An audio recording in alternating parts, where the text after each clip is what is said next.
مليتي من الشكل العادي ديال البانكيك. اليوم جيتك ببانكيك مزخرف ومزوق بالطريقه ديال الملفاي. حضريه لاطفالك ولضيافك بطريقه سهله ومبسطه بمكونات بسيطه متواجده في كل مطبخ. غادي نحتاجو بيضه واحده بحراره المطبخ تكون بحجم كبير، وإلا كانت صغيره غادي تستعملوا زوج.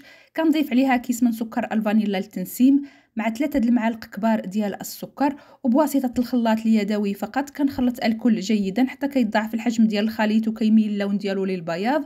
كنضيف 3 المعالق كبار ديال الزيت وكنخلط الكل جيدا حتى كينسجم الزيت مع السكر والبيض. باش من بعد غادي نضيف الحليب. عندي كاس ونص ديال الحليب القياس بالكاس ديال العنبه. كنضيف الحليب وهكا كنكون انتهيت من اضافه السوائل. كنخلط الكل جيدا باش من بعد غادي نضيف النواشف. عندي كاس عنبه ديال الدقيق كنضيفه وانا كنخلط.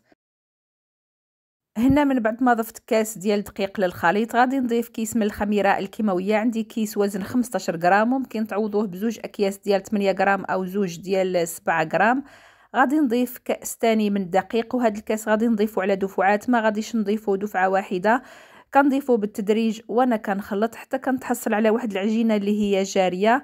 غادي ناخذ منها مقدار واحد 3 حتى ل 4 ديال المعالق ديال العجين. غادي نضيفهم على معلقه كبيره ديال الكاكاو. دائما كنختاروا كاكاو نوعيه جيده.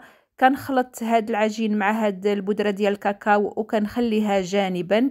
هنا عاد غادي نرجع باش كنكمل نضيف الدقيق للخليط. كنضيف هنا المتبقي كيكونوا بقاو لي واحد زوج معالق كبار.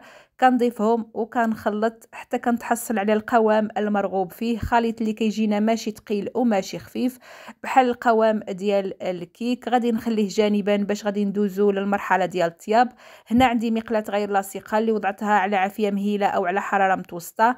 كناخذ مقدار مغرفه ديال العجين وكنصبها في المقله.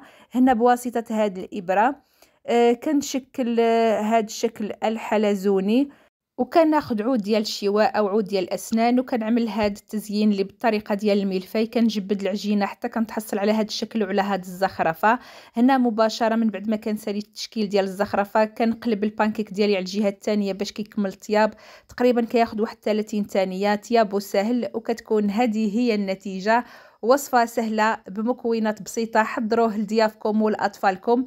وإلا عجبتكم الوصفة ما تنسونيش من الاشتراك ومن اللايكات ومن البارتاج. والسلام عليكم ورحمة الله.